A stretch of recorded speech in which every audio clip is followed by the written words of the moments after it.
Científicos da Universidade Federal Fluminense, que este ano completa 20 anos de existência.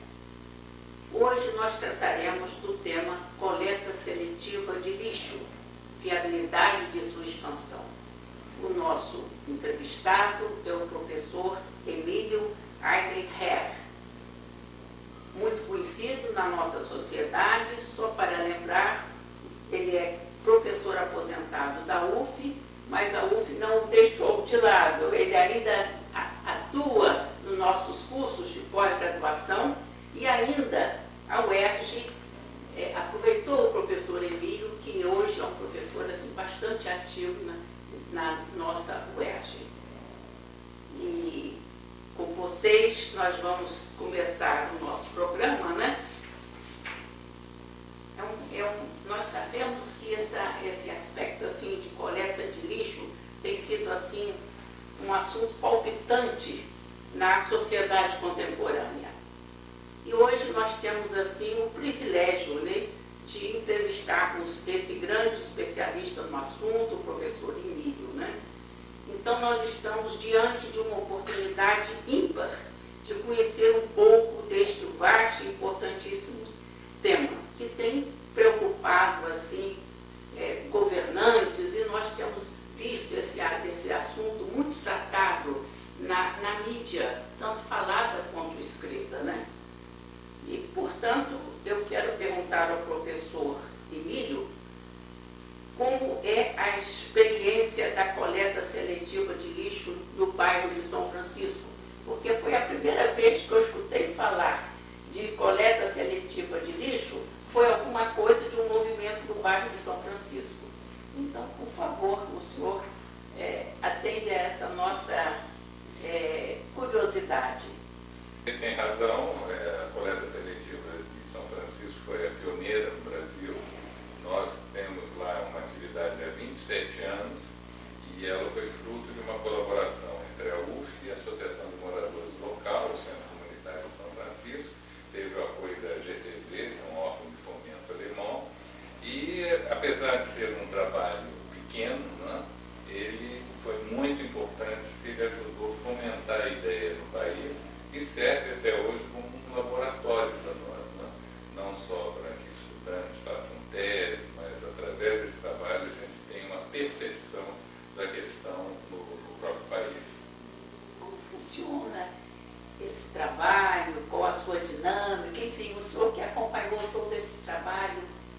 O princípio básico da coleta seletiva é tentar recuperar materiais, né, que possam ou ser reciclados, né, industrialmente, ou recuperados para compostagem. Esse lado da compostagem, ou seja, o aproveitamento da matéria orgânica, é muito pouco ventilado no país, apesar de a matéria orgânica constituir 50% ou mais do nosso lixo. Quase sempre nós estamos voltados para a questão da recuperação de materiais para reciclagem. Então, o trabalho de São Francisco é voltado também para isso. E o princípio básico também é que os moradores façam uma separação prévia desses materiais em casa e uma vez por semana um microtrator com uma caçamba de madeira passa religiosamente há 27 anos na casa dos moradores e recolhem esse material. Então, esse material é levado para uma área do próprio bairro, no fundo do bairro, onde ele é triado, né, pelos funcionários. Uma vez triado, é vendido para ou intermediários que vão mandar para a indústria, ou, em alguns casos, diretamente para a indústria. Agora, é fundamental, logicamente, a participação do morador. Porque se a separação não for bem feita, isso acarreta uma série de problemas. Mas, felizmente, isso a gente, o sucesso do trabalho se deve, em grande parte, ao entusiasmo dos moradores, que separam muito bem, e a persistência, as pessoas que estão ativas nessa experiência há 27 anos. Muito interessante. Professor, se eu fosse assim, uma moradora do bairro de São Francisco, estivesse começando agora, o que o senhor diria a essa moradora iniciante? Como fazer como dona de casa para ajudar nesse trabalho?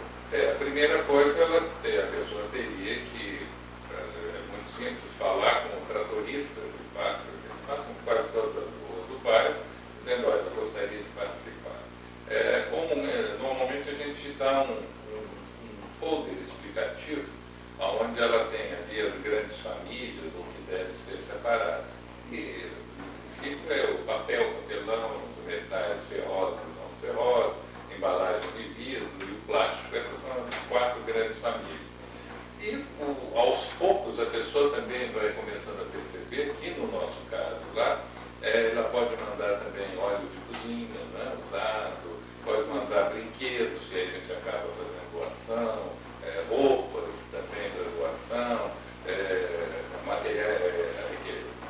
coisas da linha branca, máquina de lavar, para a questão de ferro, e também a gente recolhe materiais culturais, livros, revistas, etc., que é um aspecto muito interessante do nosso programa. O senhor falou materiais culturais. Isso poderia dar assim, uma visão para nós, qual a sua experiência nesse sentido de materiais culturais, a importância disso? Quando eu comecei o trabalho, eu não esperava que eu ia encontrar um filão muito interessante para a minha própria atividade acadêmica, que pelo meu gosto, né, que alguns dizem até vício, né, que as pessoas têm de ser bibliófilo, né? Mas o que a gente percebe é que no material que as pessoas mandam para a coleta seletiva, para a maneira de papel, eles vêm livros também, livros, revistas, cartões postais, jornais assim, antigos. E nós começamos, a partir de um certo momento, a separar isso. Né? Orientamos os nossos criadores a todos esses materiais, livros ou revistas, eles separam por mais fotos, cartões postais, fotos antigas, e a nossa surpresa foi enorme, porque nós vimos que de pequenas peças que vinham de diversos lugares, você começava a formar coleções muito interessantes. E o grande parte, com mais de 5.000 itens, está aqui no Centro de Memória Fluminense da UF, né, que é já o segundo maior, a segunda maior coleção do acervo do Centro de Memória. E essa é a parte de interesse para o Estado do Rio. E agora, possivelmente em novembro, nós vamos ter uma pequena amostra desses materiais na Biblioteca Nacional, para mostrar como que muita coisa que é importante se perde, porque nós não estamos prestando atenção nos pequenos acervos. Né? Os grandes acervos são conhecidos, mas pequenos acervos não. E diante de mudanças repentinas, da morte, às vezes as pessoas são obrigadas a tirar todo o material da sua casa e acabam jogando coisas importantes. Né? E, às vezes, no meio de 10 ou 15 peças não importantes, existe uma lá que pode ser aterrada. Interessante. Eu mesma já recebi uma coleção inteira de livros enquanto eu pertencia a uma instituição que foi doada pelo senhor. Uma coleção inteira de livros o senhor encontrou, né, nessa coleta, né, e enviou para a instituição específica. Quer dizer, é uma utilidade para as instituições também, né? O que a gente tem que distinguir é não levar para as instituições materiais que não têm tanta utilidade.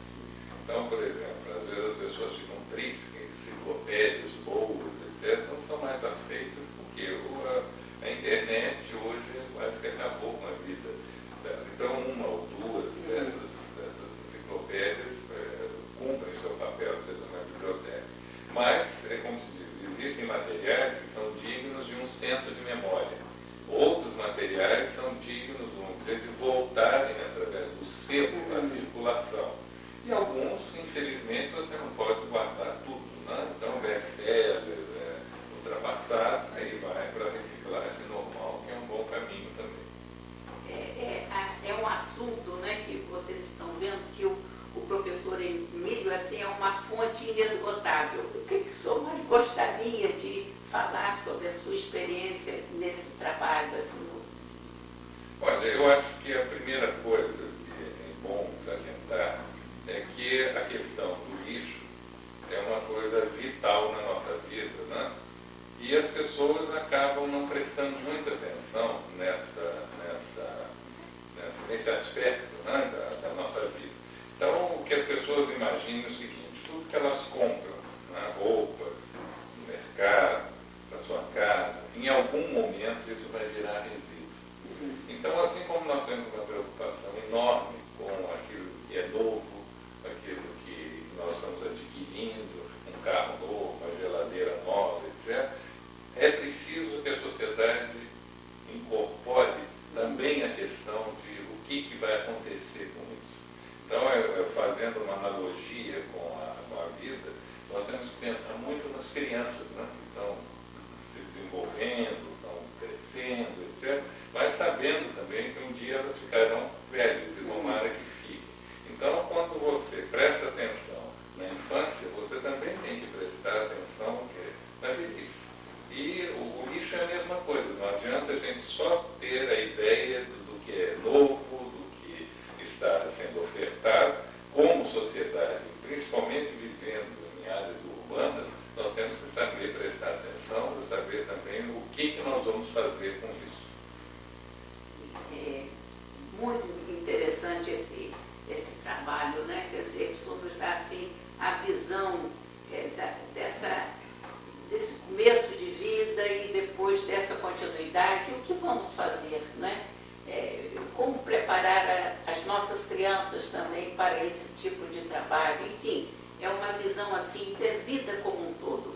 Mas nós continuaremos com o professor Emílio, porque realmente é uma oportunidade ímpar, como eu falei com vocês, porque nós estamos terminando esse bloco, mas nós ainda teremos um segundo bloco e pedimos a você, telespectador, que fique conosco para esse tema coleta seletiva de lixo, viabilidade de sua expansão com o professor Emílio.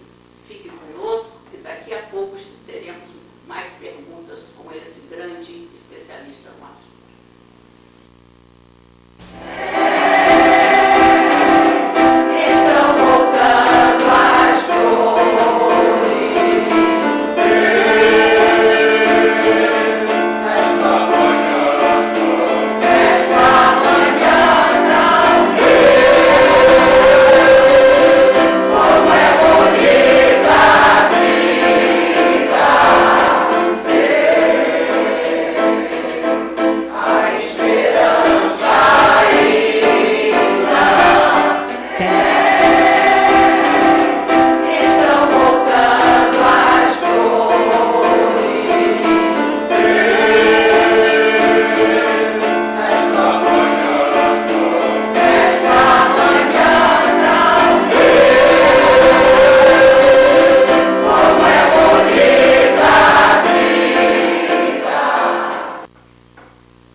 Então, o lixo, assim como água, energia elétrica,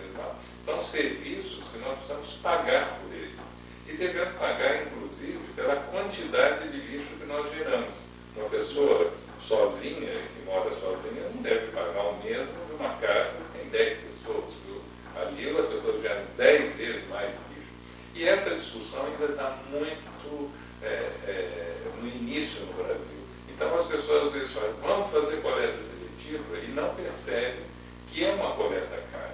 Aí vão dizer também, não, mas é importante para o meio ambiente. Sim, é importante para o meio ambiente. Mas de onde que vai vir o dinheiro? É do caixa da prefeitura, então eu vou deixar de atender aspectos da educação, da saúde, etc. Então, não é dizer que eu seja contra a sua expansão. Eu acho que eu sou um defensor disso, mas eu acho que nós temos que discutir com a sociedade de maneira muito objetiva os custos, quais são as possibilidades, né, de implantação, porque não adianta também, outro aspecto, você implantar uma coleta seletiva e não tem mercado do material. Isso já ocorreu muitas vezes. Então, não só você tem que ter os recursos, como também o que? Saber que esse material vai encontrar um mercado. E às vezes isso deixa muita gente, né, assim, triste. Muitos materiais que são recicláveis em um determinado local não encontram mercado. E aí vai realmente para dentro. Então a coleta seletiva ela é fundamental, ela é importante, mas ela não pode ser pensada assim, vamos expandir. Ela tem que ser muito pensada dentro de um contexto da limpeza urbana e dentro de um contexto econômico.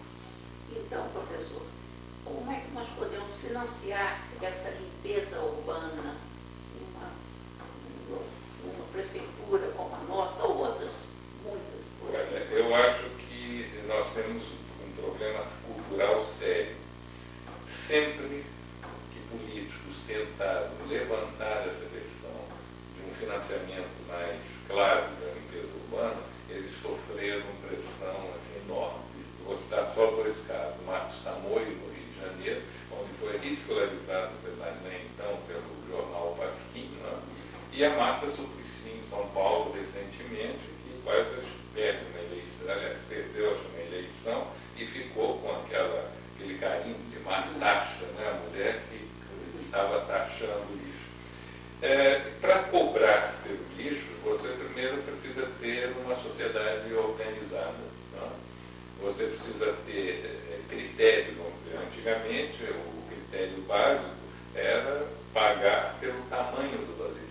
Então, muitas sociedades, desde o final do início do século XX, muitas cidades já tinham galões padronizados, 100 litros, 200 litros, 400 e tal, de tal maneira que a pessoa queria pagar pela quantidade, pelo volume de material produzido. Funciona, esse é um critério. Depois, há lugares já que hoje, com a tecnologia, que você consegue pesar o lixo do que está saindo de uma casa, né, por chips, etc. Então, é um outro critério. Agora, nós estamos muito longe disso. Por quê?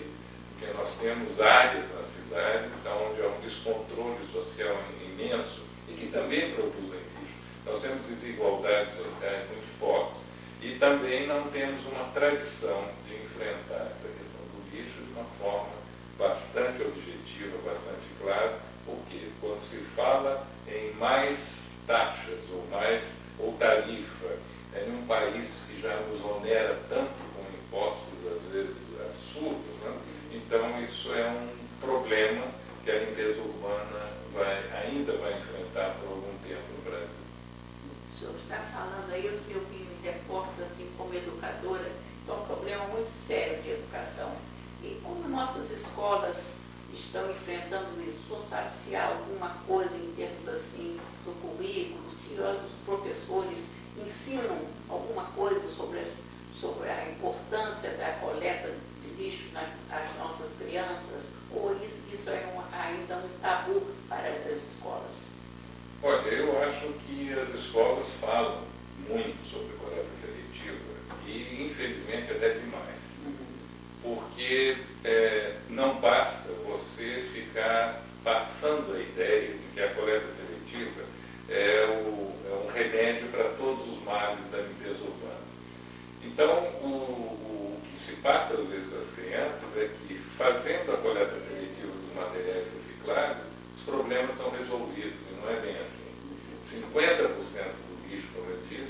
orgânico. Do resto, às vezes, se nós conseguimos aproveitar 20%, já é um índice muito alto.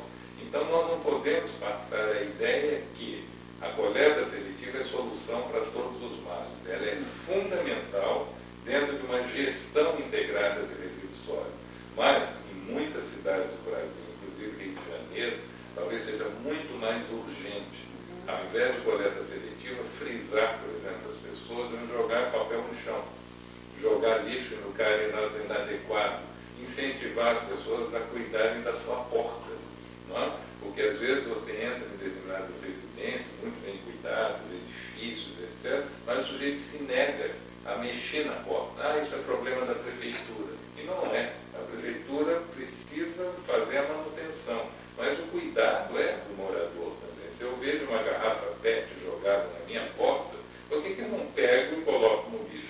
Mas aí vem antigos tabus, não é? De que o lixo na área pública não deve ser mexido. E são tabus que têm a ver com preceitos até, vamos dizer, de religião popular, né? Porque lixo de fora não entra em casa. Como que negócio de varrer o pé a moça não casa, pôr vassoura atrás da parede, da porta, a visita vai embora, essas coisas todas. E o lixo tem muito disso. Não é à toa que a gente tem o símbolo, a vassoura é o símbolo da limpeza, mas também o instrumento das bruxas. Interessante. E nós aqui na nossa cidade, né, nós tivemos aquele acidente do Morro do Bumba, né, que foi muito comentado, todos nós sabemos disso. E como se deu aquele acidente, professor? Como é que o senhor analisa como especialista no assunto aquela ocorrência tão triste da nossa sociedade? Eu tive a oportunidade de ir lá em loco, né, convidado por uma emissora de televisão, então observar a tragédia em loco.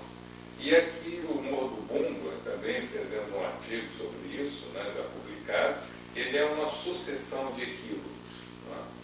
O que a gente primeiro precisa saber é que havia uma proposta, né, da criação de um aterro sanitário para atender, na década de 70, para atender Niterói e São Gonçalo. Por pressões populares, esse aterro não foi, depois de construído, não foi implementado. E Niterói jogava o seu lixo nesse local, no Morro do Bumba, né, que tem outro nome, de Souza Jardim, se não me engano. Em nome do novo aterro, a Fundrem, na época, fechou esse lixão, né? E como não funcionou o outro aterro, acabaram descobrindo uma outra área, que é o Morro do Céu, né? E até hoje ainda se manda material para lá. E o que normalmente acontece, ninguém mais se voltou para Viçoso Jardim. Então o que ocorreu? A falta de controle municipal, etc., permitiu que muitas pessoas construíssem, não só embaixo do antigo, né, que é uma área de declive, embaixo do antigo depósito de lixo, como em cima. Aquela chuva, né, forte acabou alterando, né, a situação do solo e aquilo tudo desceu. Então, quais são os equívocos? Primeiro, lixão. Né? Já podia ter sido evitada há muito tempo a existência de lixão. Segundo, não cuidar da área depois de algum tempo. Terceiro, deixar com que pessoas ocupassem aquilo sem, e até criando algumas benfeitorias urbanas, né? Não avisando, inclusive, dos riscos. E aí, quando a tragédia se dá, ninguém é culpado. Né? Mas eu acho que o Morro do Bumba mostra muito bem a nossa pouca sensibilidade para essas questões relativas a lixo. Nós estamos chegando ao final do nosso programa, infelizmente. Então, nesse minuto final, gostaria que o senhor desse assim, a sua mensagem como especialista. Eu acho, como eu disse anteriormente, que primeiro nós temos que olhar a questão do lixo de uma maneira nova na nossa sociedade, né? Que ele essa percepção, né, de que lixo é alguma coisa para ser jogada fora, isso não pode mais existir. Então, que a gente olhe a questão do lixo com a sua complexidade, com os seus problemas, para que a gente busque algumas soluções e educacionalmente também bem fundamentada. Infelizmente, o nosso tempo está terminando, nós ficaremos assim mais tempo aqui para compreendermos um pouco mais esse assunto tão importante que é a coleta seletiva de lixo, com um grande especialista, o professor Emílio, né?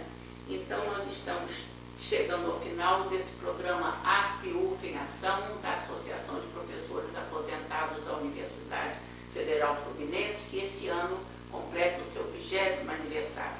Nós agradecemos imensamente ao nosso entrevistado, o professor Emílio, e queremos pedir a você que acesse outros programas da ASP-UF em Ação, que foram programas muito interessantes. É só você olhar o nosso site na telinha e você terá acesso a essa série de programas que a nossa associação está contemplando na nossa sociedade. Muito obrigada, professor. Foi um prazer imenso encontrar o senhor mais uma vez para esse trabalho de esclarecimento a nós outros que somos leigos no assunto sobre a coleta seletiva de lixo. Muito obrigada.